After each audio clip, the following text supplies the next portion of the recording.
Hi once again, and we are today working on the camper van again, and what we're going to be looking at today is how can we fit a 230 volt system into the van. Now there's a couple of options that you can use. One is the Maple one that we've got here. Now what you get in your kit is you get an RCD with a couple of breakers in, and then you've got three outlets there and the USBs at the bottom. Now that's a simple bit of kit. You've got clips here that allows you to fit it onto something. You've got your 5 meters of cable, and you've got your 16 amp 3-pin that will go into a site. So that's normally what you can use if you're camping, if you want to power in your tent or you want power in your camper van. It's nice and easy. It doesn't require any working out. Basically you plug that in, reel out your wire, fit that somewhere in your camper, or just put it underneath it. It's waterproof, or you can just store it inside a cupboard, but that's the easiest option that you've got. The other one obviously entails a little bit more work, so that's what we're going to be doing today. Now because we're wanting to mount this as a permanent fixture, what we're going to do is we're going to fit one of these. It's a mounting block with the connections in. There we go. We're going to fasten that in the engine compartment somewhere and wire it up to our box that's going to be located under our seat. Obviously we're going to be running the same wire diameter as we would with the electrical cup, so we're going to continue all the way through with the same diameter wire. At least that way we shouldn't encounter any problems. So let's take a look at what we're going to do with this mount. So we've got options where to put it. We want to make it accessible so we can get our power wire into that. So we've got that placed there, which means we could then run the wire back or underneath.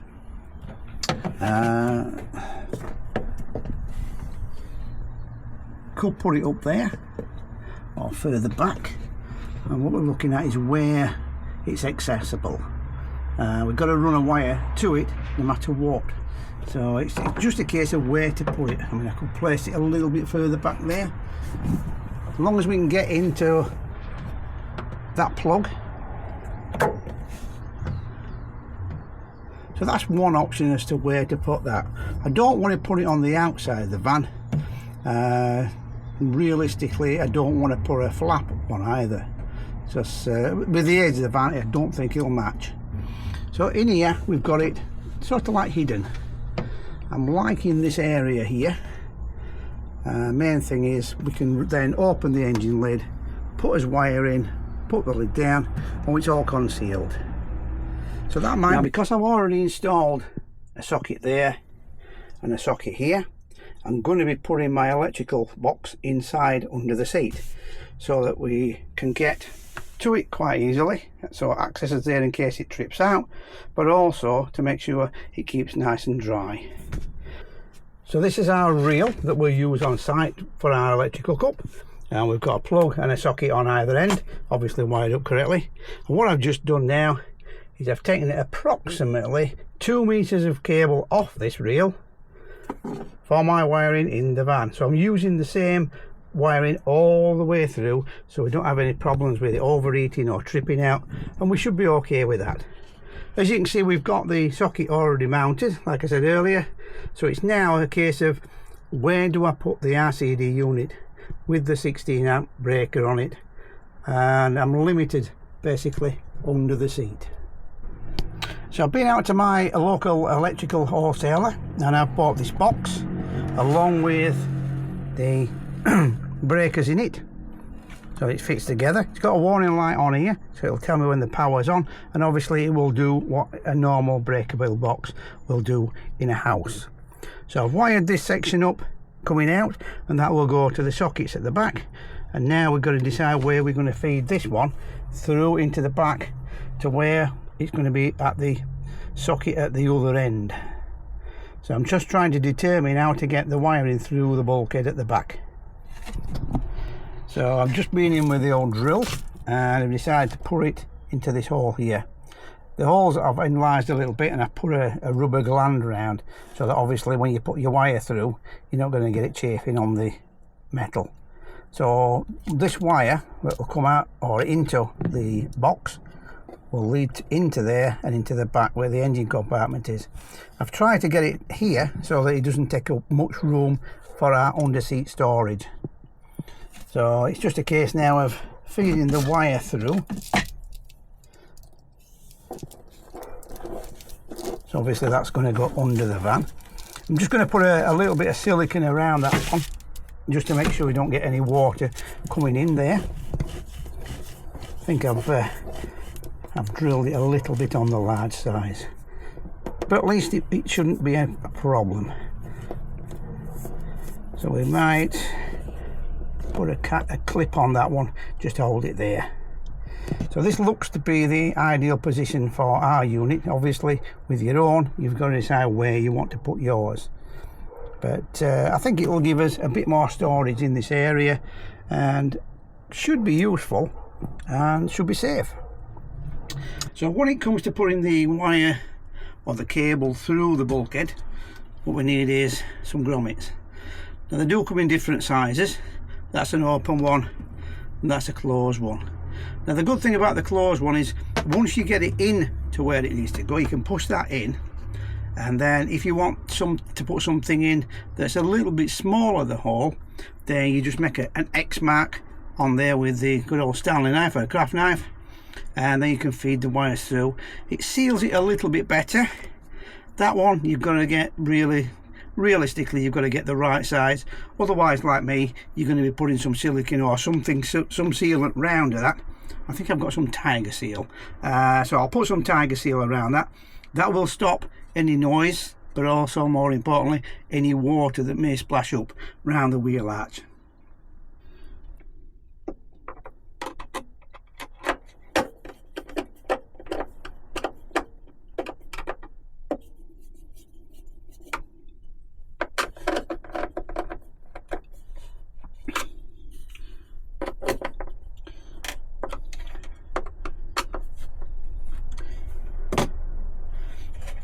So we've decided on a place to put the RCD unit and the breaker in. We've secured it to the floor. Now luckily on this van it runs a subfloor which is made of wood, so it's going into wood rather than steel. It's fairly secure, it's not going to move anywhere. We've now got a wire there that will run back, and we've got this wire here that will run forward to these two sockets at the front. So that bit is fairly easy, that's done. So I've been out and bought a split cleat. That's what they look like. Basically you split them open, it goes around the wire, and then you fasten it down.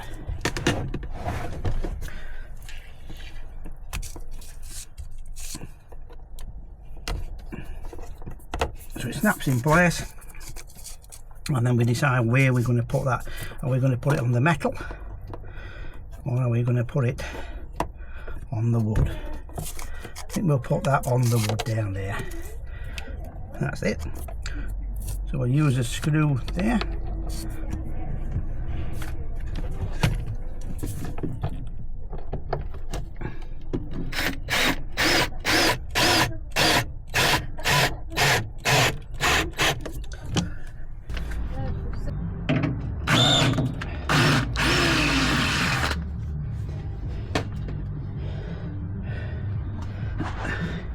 So I'm securing it at the side of the chassis so that it won't get caught up with any road debris or any heat from the engine.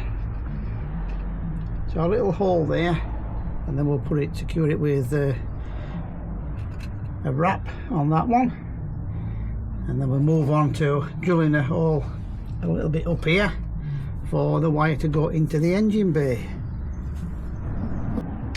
So that's secured off. We've got this hole now drilled for our wire to go into the engine bay.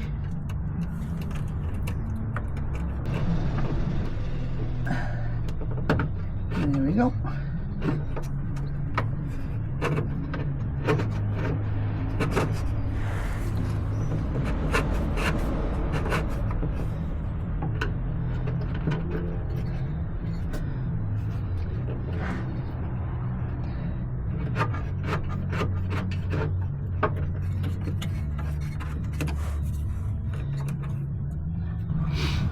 So as you can see now, we've got the wire that runs along the chassis. It's going to tie it up a little bit better, and then it feeds into the engine bay at that point. So there's wire now, it's coming to this area. So what we're going to be doing is cutting that wire down a little bit, undoing that one, and doing the installation into the socket. So the mount we've chosen comes to apart quite easily. One little screw at the top, and then as you take that off, you're lifting that up and sliding it out. So that gives you access to the electrical connections at the back. You've got your earth, your live and your neutral. They are marked up already, so it's quite easy to do.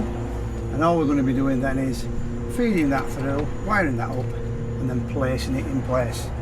They do give you a little gland at the back, so what I need to do is I need to drill a hole in that size for that size cable. I think that's 12mm, so we'll drill that a little bit bigger, make sure it fits on there, and then we'll continue with the wiring. So with a sufficiently large hole cut in the bung at the back, should now be able to feed that on. We want it as tight as we can so that we're not going to get any ingress of water into that area, or dust and dirt. Obviously these things will get into this area, so we want to make sure that it doesn't get into the wiring and cause further problems in the future. So now we've got that, what we're going to do is just take down the outer on this, and then we'll start to wire it into the socket there, and then we'll put a mounting in and we'll drill some holes in there to mount it up securely.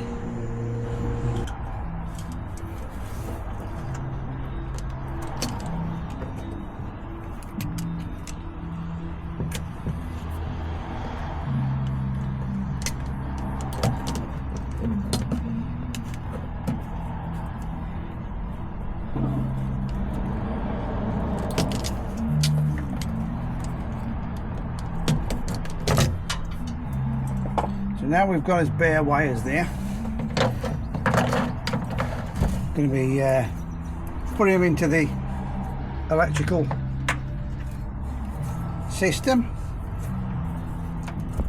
Well, like I said earlier, they are marked up on the back of this box as to which wire goes into which receptacle. So we'll put them in now before we actually mount it down to the van.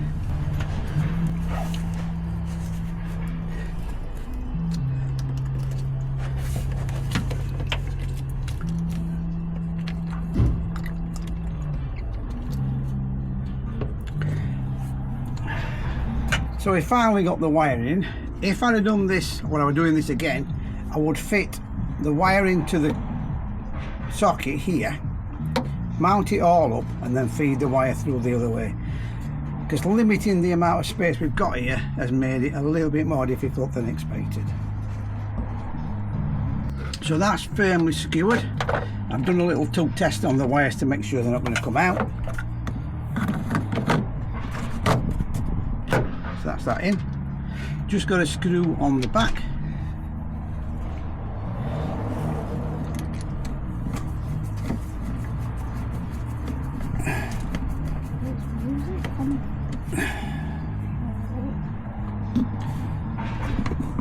So that's our mount into the engine compartment. Plugs into the adapter there, our socket. So we can put that down there out of the way. So down here we've got this power on, and that's to the sockets. So now we've got a couple of live sockets at the back, powered up to the 230. And still got some room in the back there to put some equipment. That looks like it's a job well done. So like I said earlier, if you are unsure about fitting up the electrical system yourself, get somebody who is qualified to do this for the installation. So that about concludes our fitting of the electrical hookup, sometimes known as shore power. So it will enable us to get electrical connection of 230 into the van, so we can run things such as air fryers, kettles, induction hob, something like that that requires that. or simply to charge up on the USBs that we fitted on these sockets. So that about concludes it for today. Hope you've enjoyed the video. We'll see you next time. Bye for now.